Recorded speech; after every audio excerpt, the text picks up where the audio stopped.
Body Modification. Die Möglichkeiten der optischen Veränderungen sind schier unendlich.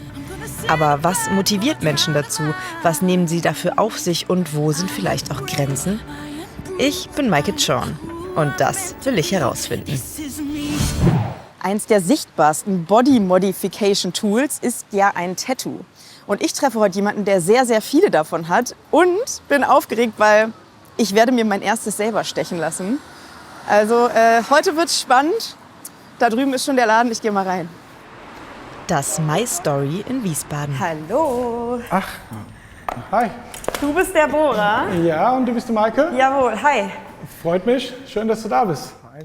Bora Inki ist der Geschäftsführer hier. Er selbst tätowiert nicht, ist aber wortwörtlich von Kopf bis Fuß tätowiert.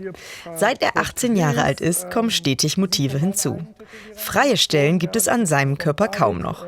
Ein lebendiges Kunstwerk für die einen, eine Provokation für die anderen. Es passiert auch mal, wenn ich auf einer einsamen Straße laufe, am Bürgersteig, und mir kommen entgegen zwei ältere Menschen und die sehen mich und gehen dann mal auf die andere Seite. Der Laden brummt. Jeder 10. Deutsche ist tätowiert, bei den unter 30-Jährigen ist es sogar knapp die Hälfte. Özzi Guevara ist Tätowiererin und wird gleich für ein neues Motiv auf Boras Bein sorgen.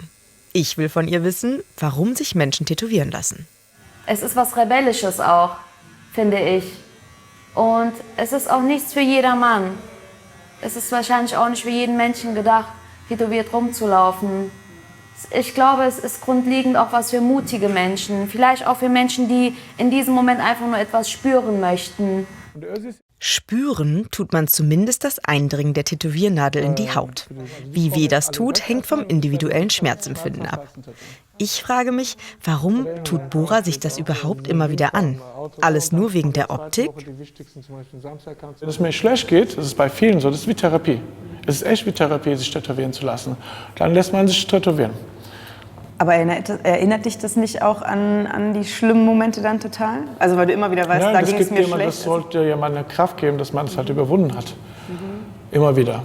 Also du machst es quasi dann danach, wenn es auch wirklich überwunden ist. Ja, genau. Oder währenddessen auch, klar, aber trotzdem. Also es ist nicht so, dass man traurig davon wird. Also ich habe hier zum Beispiel auf meinem Bauch ein Porträt von meiner verstorbenen Mutter und von meiner Tochter. Und wenn ich jeden Tag mich im Spiegel angucke, dann sehe ich die beiden. Und das sind halt für mich die zwei wichtigsten Personen. Ja, und das ist halt schön, finde ich. Und so entdecke ich hinter der harten Tattoo-Fassade so langsam eine ganz andere Seite von Bora. Mein Traumberuf ist Kindergärtner zum Beispiel zu werden. Ja, oh. Ja, ich liebe das. Die haben keine Angst. Die Kinder sind die Besten. Er sticht hervor mit seinen Tattoos. Alles, bloß kein Einheitsbrei. Du änderst ja offensichtlich was. Ne? Also du modifizierst dich in irgendeiner Form. Individualisiere mich quasi dann, mein Körper. Okay, das heißt, deine Übersetzung, warum du das machst, ist Individualismus, ja.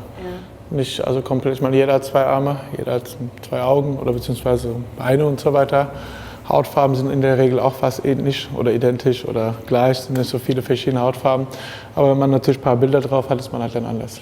Ja, und wenn man dann so viele Tattoos hat, dann guckt man, da fehlt ein Stück, das sieht so komisch aus jetzt. Da muss jetzt auf jeden Fall was drauf. So geht es dann immer weiter, das ist meistens so. Also ist das eine Sucht? Was ist dein Antrieb dafür?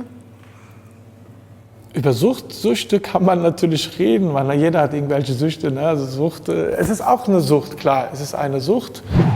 Ich zeige unsere Aufnahmen Dr. Tassilo Scherle. Er ist Hausarzt und Allgemeinmediziner aus Frankfurt und rät, sich das mit dem Tätowieren ganz genau zu überlegen.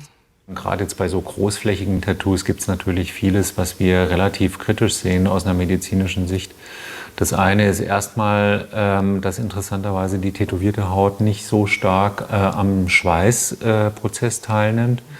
Das heißt also gerade für Sportler oder Leute mit einer schweißtreibenden Arbeit ist das immer zu berücksichtigen, dass natürlich die Thermoregulation nicht so gut funktioniert. Wird unheimlich schwierig, auch zum Beispiel eine vernünftige Hautkrebsvorsorge oder Hautdiagnostik zu machen, weil da eine pigmentierte Läsion jetzt zu finden, das ist wirklich sehr, sehr, sehr kompliziert.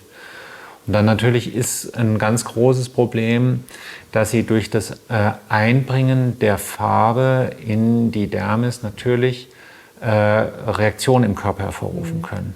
Ne? Also wenn die Farbe drin ist, haben wir immer natürlich ein allergisches Potenzial. Und dann haben wir natürlich auch immer, je nachdem, mehr und wie und wo tätowiert wird, das Infektionsrisiko. Das heißt also, durch so eine Verletzung, wenn nicht richtig sauber gearbeitet wird, können natürlich auch immer Infektionserkrankungen transportiert werden.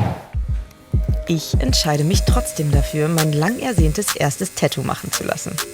Aber nur ein kleines. Eine halbe Stunde dauert es und dann ist er auch schon fertig. Der Schriftzug auf meinem Unterarm. Und ich kriege eine Ahnung davon, was Menschen so begeistert an ihren persönlichen Tattoos. Ich finde es schöner, als ich es mir vorgestellt habe, tatsächlich. Cool. Nice. In der nächsten Folge treffe ich Christine Müller, die unter fast unsichtbaren Augenbrauen leidet. Aber ob sie mit dem Ergebnis des Permanent Make-ups zufrieden sein wird? Ich färbe jetzt Christines Härchen, weil Christine hat ja von Natur aus einen